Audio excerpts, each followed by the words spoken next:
ወይም በአዲስ ቪዲዮ ተመልሰን ተገናኝተናል። በዛሬው ቪዲዮ ላይ ለስልካችን የሚሆኑ 5 እጅግ በጣም ወሳኝ የሆኑ አፕሊኬሽኖችን በጋራ እንመለከታለን። እነዚህ 5ቱም አፕሊኬሽኖች ነፃ ናቸው። የምትፈልጉትን አፕሊኬሽን በቀላሉ ዳውንሎድ አድርጋችሁ መጠቀም ትችላላችሁ። እስከ መጨረሻው ከተከታተላችሁ ደግሞ አንድ ቦነስ አፕሊኬሽን እጨምራችኋለሁ። እናም የተመቻችሁን ዳውንሎድ አድርጋችሁ መጠቀም ትችላላችሁ። ከእናንተ የሚጠበቀው ይህንን ቪዲዮ ላይክ አድርጋችሁ መጀመር ነው። እስኪ ይህንን ቪዲዮ 2000 ላይክ እናስገባው። ሁላችሁም ላይክ አድርጉ። አዲሳችንን አናባክንም። በቀጥታ ወደ 5ቱ የአንድሮይድ መተግበሪያዎች እንግባ። ወደ መጀመሪያው አፕሊኬሽን ስንገባ ልክ እንደኔ ነገሮችን በቀላሉ የመርሳት ባህሪ ካላችሁ ይህ አፕሊኬሽን ያስፈልጋችኋል። በዚህ አፕሊኬሽን አማካኝነት እጅግ በጣም ወሳኝ የሆኑ ነገሮችና ልትሰሯቸው የሚገቡ ነገሮችን እንዴት በቀላሉ ይዛችሁ ማስታወስ እንደምትችሉ እንመለከታለን። የአፕሊኬሽኑም ስም ሄይኖት ይሰኛል። ዳውንሎድ የምታደርጉበትን ሊንክ ዲስክሪፕሽን ቦክስ ላይ እና የመጀመሪያው ኮሜንት ላይ አስቀምጥላችኋለሁ። እሱን ነክታችሁ ዳውንሎድ ማድረግ ትችላላችሁ። አፕሊኬሽኑን ዳውንሎድ ካደረጋችሁት በኋላ ፐርሚሽኖችን ይጠይቃችኋል። እነሱን ፐርሚሽኖችን ፍቀዱለት። በመቀጠልም መሀል ላይ አድ ኒው ወይንም የፕላስ ሳይን አለች። እሷን ክሊክ ታደርጋላችሁ። ከዛም በመቀጠል ማስታወስ የምትፈልጉት ነገር ትጽፉለታላችሁ። ለምሳሌ እኔ ማስታወስ የምፈልገው ነገር ጻፍኩለት። በመቀጠልም ሴቭ ካደረጋችሁት በኋላ የጻፋችሁን ቴክስት ኤዲት ለማድረግ የሚሆኑ የተወሰኑ ፊቸሮችን ከታች ይሰጣችኋል። ኤዲት ማድረግ ትችላላችሁ። ከዛም በመቀጠል ታች ላይ እንደምትመለከቱት የእርሳስ ምልክት አለች። እሷን ክሊክ ታደርጉና ከላይ አፕ ላይ የሚለውን ትጫናላችሁ። ከዛም በኋላ ከስልካችሁ ላይ ስትወጡ የስልካችሁ ዋልፔፐር ላይ የጻፋችሁት ማስታወሻ ይቀመጥላችኋል።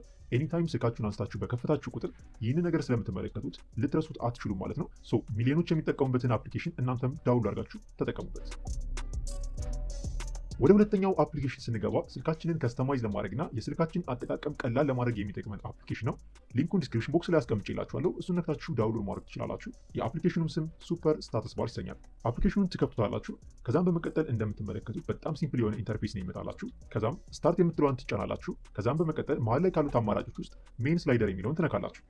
እንደምታዩት መጀመሪያ ላይ ያለው የኔ ብራይትነስ ነው የሚለው። ከዛም በመቀጠል የስልካችሁን ስታተስ ባር ጫና አድርጋችሁ ይዛችሁ ወደ ቀኝና ወደ ግራ ስላይድ በማድረግ ብራይትነሳችሁን መጨመር ትችላላችሁ። ይሄ ብቻ አይደለም፣ ሜን ስላይደር ላይ የሚለው ትመለሱና እንደምታዩት ሚዲያ ቮሊዩም የሚለው መርጬለታለሁ። ከዛም በመቀጠል የፈለግኩትን ሙዚቃ ባክግራውንድ ላይ ያዳመጥኩ ድምፅ መጨመርና መቀነስ ብፈልግ በቀላሉ ስታተስ ባር ይዤ ስላይድ ማድረግ የሚጠበቅብኝ። ይሄ ብቻ አይደለም፣ እጅግ በጣም ብዙ ፊቸሮች አሉት፣ ገስቸሮችም አሉት። አፕሊኬሽኑን ዳውንሎድ አድርጉና እናንተ ደግሞ ለየት ያሉ ፊቸሮችንም መጠቀም ትችላላችሁ። ይመቻል። ወደ ሶስተኛው አፕሊኬሽን ስንገባ ቴሌግራም ቦትስ የሚባል አፕሊኬሽን ነው። በዚህ አፕሊኬሽን አማካኝነት እጅግ በጣም ጠቃሚ የሆኑ የተለያዩ የቴሌግራም ቦቶችን ማግኘት ትችላላችሁ። ከረንትሊ እኔ የምጠቀምባቸውን የቴሌግራም ቦቶችን ያገኘሁት ከዚህ አፕሊኬሽን ነው። አፕሊኬሽኑን ዳውንሎድ ካደረጋችሁት በኋላ ትከፍቱታላችሁ። ካታጎሪ ያስመርጣችኋል። የምትፈልጉትን ካታጎሪ ጻፉለት። ለምሳሌ ዩቲዩብ ሚውዚክ ዳውንሎደር ብዬ ጻፉ። ከዛም የተለያዩ ቦቶችን ያስመርጠኛል። እኔ የምፈልገውን ቦት መረጥኩለት። ቦቱን የምታገኙበትን ሊንክ ይሰጣችኋል። ወይም ደግሞ በቀላሉ ቴሌግራም የምትለዋን ክሊክ በማድረግ በቀጥታ ወደ ቴሌግራም ሪዳይሬክት ያደርጋችሁና ቦቱን በቀላሉ ማግኘት ትችላላችሁ ማለት ነው። እጅግ በጣም ጠቃሚ የሆኑ ቦቶችን በቀላሉ ማግኘት ትችላላችሁ። አራተኛ ላይ ደርሰናል። እንደምታውቁት አንድሮይድ ስልክን መጠቀም የሚሰጠን ነፃነቶች መካከል አንዱ ስልካችንን እንደፈለገን ከስተማይዝ ማድረግ መቻላችን ነው። አሁን የማሳያችሁን አፕሊኬሽን ተጠቅማችሁ ስልካችሁን ልክ እንደ አይፎን ከስተማይዝ ማድረግ ትችላላችሁ። አይፎን ላይ የምታያቸውን የተለያዩ ፊቸሮችን እናንተ ስልክ ላይ ማድረግ ትችላላችሁ። እናም እጃችሁ ላይ ያለውን ስልክ ብቻ በመጠቀም አይፎን ስልክን እየተጠቀማችሁ እንደሆነ እንዲሰማችሁ ማድረግ ትችላላችሁ። በዛውም ኤክስፔሪንስ ታደርጉታላችሁ። ይህንን ለማድረግ አይፎን ላውንቸር የሚባል አፕሊኬሽን አለ። እሱን አፕሊኬሽን ዳውንሎድ ታደርጉታላችሁ። ሊንኩን ዲስክሪፕሽን ቦክስ ላይ ታገኙታላችሁ። ከዛም በመቀጠል እጅግ በጣም ቀላል ነው። አፕሊኬሽኑን ስትከፍቱት የተለያዩ ፐርሚሽኖችን ይጠይቃችኋል። እነዚህን ፐርሚሽኖችን ትፈቅዱለታላችሁ። ከዛም በመቀጠል ስታርት የሚለውን ስትጫኑ በቀጥታ ስልካችሁ ልክ እንደ አይፎን ይሆናል ማለት ነው። ይመቻችሁ።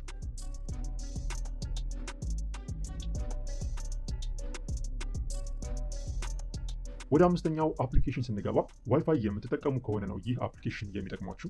የተለያየ ቦታ ላይ ዋይፋይ እየተጠቀማችሁ ሲግናሉ ደካማ ከሆነባችሁና የተሻለውን ቦታ መፈለግ ከፈለጋችሁ በኦግመንትድ ሪያሊቲ በመታገዝ በዚህ አፕሊኬሽን አማካኝነት ጥሩ ኮኔክሽን ያለበትን ቦታ ፈልጋችሁ ማግኘት ትችላላችሁ።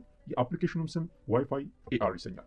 አፕሊኬሽኑን ከከፈታችሁት በኋላ እንደምታዩት የስልካችሁን ካሜራ ይጠቀማል። ከዛም በመቀጠል ስልካችሁን ይዛችሁ ስትንቀሳቀሱ ጥሩ ዋይፋይ ኮኔክሽን ያለበትን ቦታ ያሳያችኋል ማለት ነው።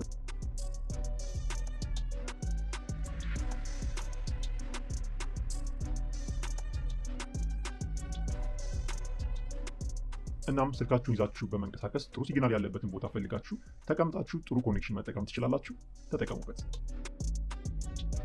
እዚህ ድረስ ስለተከታተላችሁኝ አንድ የቦነስ አፕሊኬሽን ልጨምርላችሁ። የአፕሊኬሽኑ ስም ፒካ ቻርጂንግ አኒሜሽን ይሰኛል። በዚህ አፕሊኬሽን አማካኝነት ስልካችሁን ቻርጅ ስታደርጉ የምታዩትን አኒሜሽን መቀየር ትችላላችሁ። በዚህም የሚገራርሙ አኒሜሽኖችን ታገኛላችሁ። አፕሊኬሽኑን ትከፍቱታላችሁ። ከዛም እንደምትመለከቱት ፍሪዞን የሚለውን ኦፕሽን ውስጥ ያሉትን ብቻ ነው የምትጠቀሙት፣ ምክንያቱም በነፃ የተፈቀዱት እነሱ ስለሆኑ። ከዛም በመቀጠል የፈለጋችሁትን አኒሜሽን ትመርጣላችሁ። እንደምታዩት አንድ አኒሜሽን መርጫለሁ። በመቀጠልም ራይት የምትለዋን አይከን ክሊክ ሳደርግ አኒሜሽኑን ይመርጥልኛል። ኤኒታይም ስልኬን ቻርጅ በማድረግበት ሰዓት ይህንን አኒሜሽን አያለሁ። በዚህም የተለያዩ ነገሮችን ስልካችሁ ላይ ማድረግ ትችላላችሁ።